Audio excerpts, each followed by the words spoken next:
This man's twisted obsession drove him to imprison his female neighbor in a hidden basement. No matter how many times she tried to escape, every attempt was met with even harsher punishment. But what made the situation even more terrifying was that she wasn't the only captive. Another woman had already been trapped there for years. After enduring endless manipulation and abuse, she had been completely conditioned into becoming the perfect wife. She called the man darling, obeyed his every command, and never questioned a thing. Lucy and her husband Evan lived a comfortable life in the city. But one day, when they returned home, they discovered their house had been burglarized. The thieves had taken all their cash and valuables. Even Lucy's treasured family heirlooms were gone. She was absolutely devastated. Seeing how heartbroken she was, Evan immediately called his friend Tyler, a police officer. The money didn't matter to him. All he wanted was to recover Lucy's heirlooms. But Tyler told them the harsh reality. Cases like this happen all the time. Their department simply didn't have the resources to chase down every stolen item.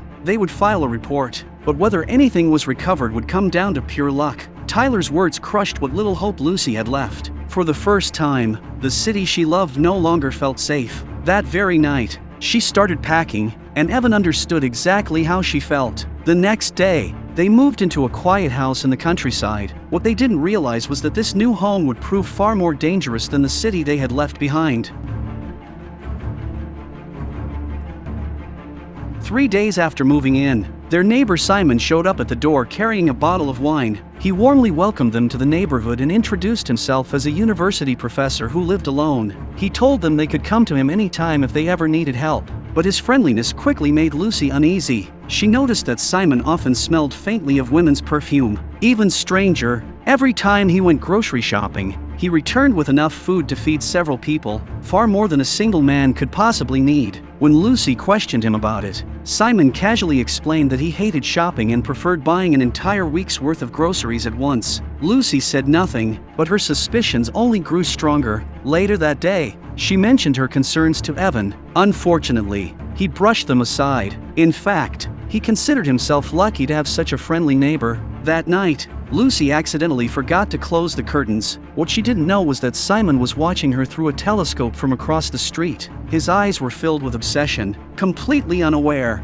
Lucy went about her evening as usual. Meanwhile, Simon watched every moment she shared with Evan. The warmth and affection between them only fueled his growing fixation. And before long, he made up his mind. He was going to make Lucy his. The next morning, Lucy prepared breakfast for Evan. After he finished eating, she handed him a cup of freshly brewed green tea before seeing him off to work. Once the housework was done, she settled in to start her day. That was when she received a phone call from Simon. He claimed he had a gift for her. Assuming he was simply being neighborly, Lucy let her guard down and went over alone. After entering the house, she politely looked around, but there was no sign of any gift. Watching her confusion, Simon grew increasingly excited. Then he finally revealed what he had prepared, a revealing dress. Lucy immediately felt uncomfortable. They were nothing more than neighbors. This was far beyond appropriate. In that moment, she realized something was terribly wrong. Simon wasn't being friendly. He was a predator. And when he saw that Lucy had no intention of playing along, he stopped pretending.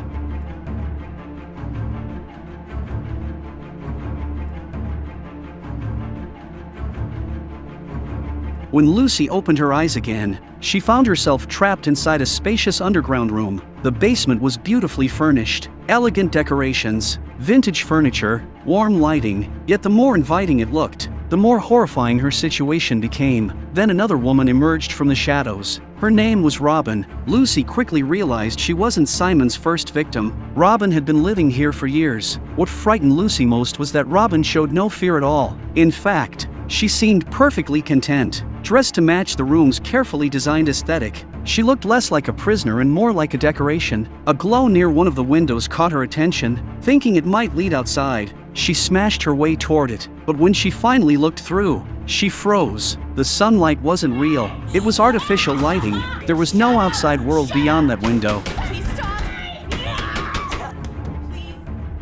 Robin watched Lucy's frantic search with visible annoyance. Instead of helping, she angrily demanded that Lucy stop resisting and clean up the mess she had made. Lucy ignored her. Unlike Robin, she refused to surrender, but the massive reinforced doors were heavily soundproofed. No matter how loudly she screamed for help, no one outside could hear a thing. Meanwhile, Simon secretly slipped into Lucy's house while Evan was at work. He carefully selected several pieces of her clothing to take back with him, but just as he was gathering them, Evan unexpectedly came home early. The sound of a car pulling into the driveway echoed outside, yet Simon remained perfectly calm. He stepped behind the door and tightened his grip on a handgun. While Evan searched upstairs for Lucy, Simon quietly slipped away unnoticed. A short time later, he returned to the basement carrying Lucy's clothes. Robin eagerly greeted him. Lucy, however, watched him cautiously. That was when she noticed something. Simon had forgotten to lock one of the doors. Seeing her chance, she sprinted toward the exit, but after getting through the first door, she discovered another even heavier steel door waiting behind it. She screamed until her throat was raw. Still, nobody heard a thing. Defeated, she had no choice but to turn back. Simon smiled smugly and warned her to stop wasting her energy. According to him, this was fate. The three of them were destined to live together peacefully from now on. Lucy knew that open defiance would only make things worse, so she swallowed her anger, pretended to cooperate, and played the role Simon wanted to see. But beneath that obedient facade, she was patiently waiting for the perfect opportunity to escape. Meanwhile, Evan returned home and realized Lucy was nowhere to be found. Her phone had been left behind in the house. It didn't take long for him to realize that something was seriously wrong. He immediately contacted his friend Tyler, a police officer, and asked for help. When Tyler arrived, he began asking whether Lucy had mentioned anything unusual lately. That was when Evan remembered something. Ever since they moved to the small town, Lucy had repeatedly told him that their neighbor Simon seemed strange. Simon claimed to be a single college professor living alone, yet every time he went shopping, he brought home far more food than one person could possibly need. When Lucy first pointed it out, Evan had brushed it off. But now, with Lucy missing, the suspicion hit him hard. The more he thought about it, the more convinced he became that Simon had something to do with her disappearance. Without wasting another second, Evan and Tyler headed straight to Simon's house. Tyler, drawing on years of experience, carefully watched Simon's expressions throughout the conversation, searching for the slightest crack in his story. But no matter how they questioned him, Simon calmly denied knowing anything. His composure was nearly flawless. He even suggested that Lucy might have left on her own. The idea planted doubt in Evan's mind. After all, several of Lucy's clothes were missing from the house. For a moment, he began to wonder if she had really chosen to leave. What he didn't know was that Lucy was still trapped underground, fighting for survival.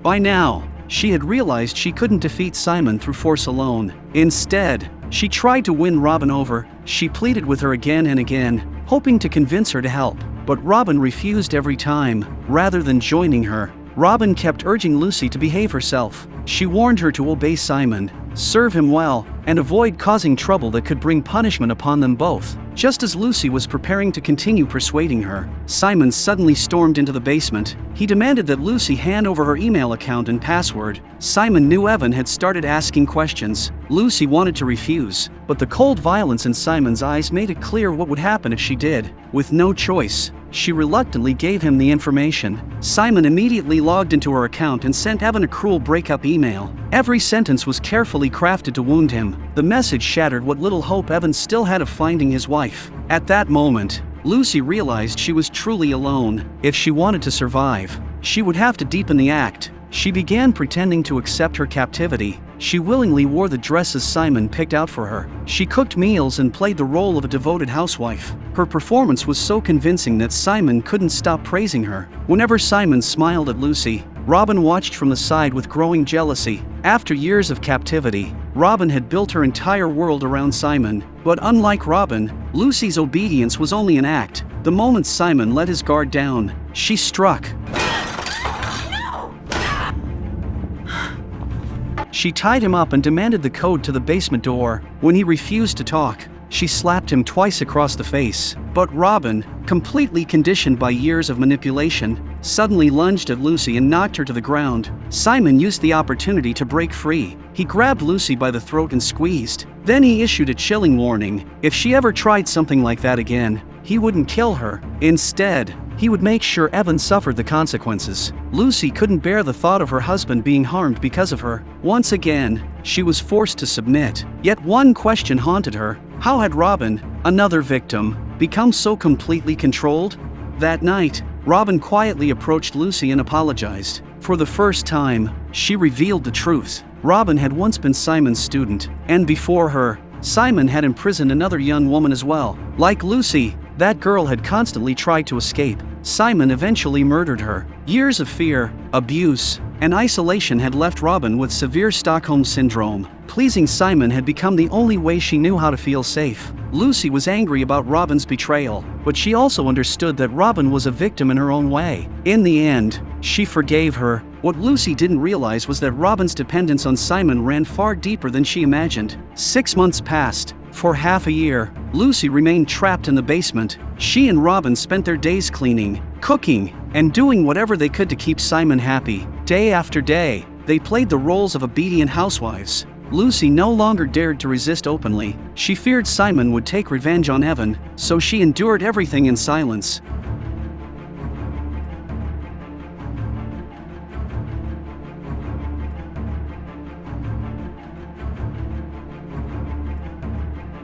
What she didn't know was that every time Simon spent the night in her room, Robin would spiral into panic. She was terrified of losing Simon's affection. That fear finally reached its breaking point one evening. Robin approached Simon and betrayed Lucy. She claimed that Lucy still couldn't stop thinking about Evan. She insisted that every conversation between them eventually turned into plans for escape. Simon immediately confronted Lucy. Lucy denied every accusation. To her, Robin's obsession had become deeply disturbing. Then she doubled down on her act, doing everything possible to prove her loyalty. Robin secretly celebrated, convinced that Lucy had finally fallen out of Simon's favor. But what happened next shocked everyone. Without warning, Simon slit Robin's throat. By then, he had become completely convinced of Lucy's obedience. Watching the murder unfold before her eyes shattered what remained of Lucy's spirit. The sheer brutality of it broke her. She was consumed by terror, knowing that death could come for her at any moment. Unable to hold it in any longer, she collapsed into tears. More than ever,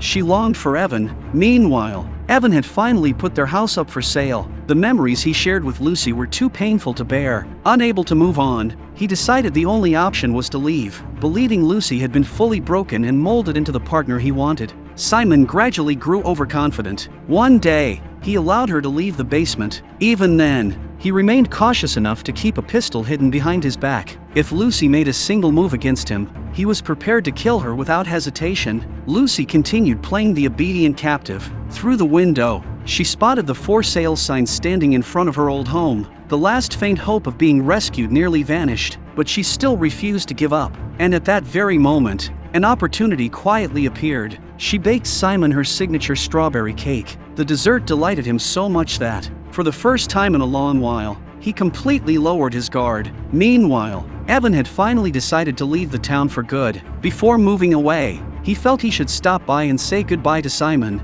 After all, they had become acquainted, and he had once wrongly suspected Simon of being involved in Lucy's disappearance. When the doorbell rang, Simon checked the security monitor and saw Evan standing outside. A flicker of panic crossed his face. He couldn't understand why Evan would come looking for him now, especially when he was already leaving town. What Simon didn't realize was that earlier, he had carelessly returned home without locking the front door. Evan stepped inside on his own. A faint scent of strawberry cake drifted through the air. The moment it reached him, he recognized it instantly. It was Lucy's signature recipe. Alarm bells immediately went off in his head. Without hesitation, Evan began searching the house for any sign of his missing wife. Seeing this, Simon grew increasingly anxious. He rushed toward the basement entrance without even wiping the strawberry jam from his hands. But in his haste, he left clear smears of jam across the keypad. The second Simon disappeared upstairs, she rushed to the locked door and began studying the sticky fingerprints left on the keypad. Several attempts failed. Forcing herself to stay calm, Lucy tried again. When Simon saw Lucy standing free, shock flooded his face. After 6 months together, he still couldn't accept the truth. Lucy had never truly submitted to him. Every smile, every act of obedience, every moment of cooperation had been nothing more than a carefully crafted disguise. But physically, Lucy was no match for him. Simon struck her hard across the face. Even then, he continued trying to break her spirit, insisting that resistance was pointless. But in the very next second, Lucy grabbed a nearby can of insect spray and blasted it directly into his eyes. Seizing the opportunity, Lucy grabbed a fire extinguisher and prepared to finish him once and for all. Months of fear, humiliation, and rage surged through her all at once. Fortunately, Evan regained consciousness just in time and stopped her. Lucy wanted desperately to tell Evan everything she had endured during those horrific months, but no words could ever fully describe it. 1 year later, Lucy made a decision that surprised everyone. She chose to visit Simon in prison. Although Evan didn't agree with the idea, he respected her choice. By then, Simon had been sentenced to life behind bars. Prison life was miserable, yet his arrogance remained unchanged. Deep down, he convinced himself that Lucy still thought about him, whether through love or hatred. He believed he would forever occupy a place in her mind. But when Lucy finally appeared before him, Simon was stunned. He had always believed the trauma he inflicted would haunt her for the rest of her life. That lingering pain was supposed to be his final victory. Instead, Lucy stood before him calm, composed, and completely unbroken. There was no fear in her eyes, no darkness, no trace of the woman he thought he had destroyed. More importantly, Lucy had turned her ordeal into a book. The story became a bestseller, transforming her into a successful author. Her courage to confront her suffering head-on shattered the last remnants of Simon's pride and obsession. For years, Simon had imprisoned women to create his own twisted fantasy world. Ironically, a lifetime behind bars became the perfect reflection of his own warped obsession with control and confinement. And with that final act of resilience, Lucy delivered the ultimate defeat, one that condemned Simon to a prison far worse than the one surrounding him. This is the 2015 thriller Kept Woman. With its surprisingly bright and welcoming visual style, the film stands apart from most dark and oppressive captivity thrillers. Its warm atmosphere only makes the tragedy more unsettling. The beautifully designed surroundings amplify the victim's fear, isolation, and despair. What should feel comforting gradually transforms into something deeply disturbing. If you enjoy psychological captivity thrillers, this is definitely a film worth checking out. It offers a chilling look at the helplessness of being trapped, while serving as a reminder to stay alert and protect yourself no matter where you are.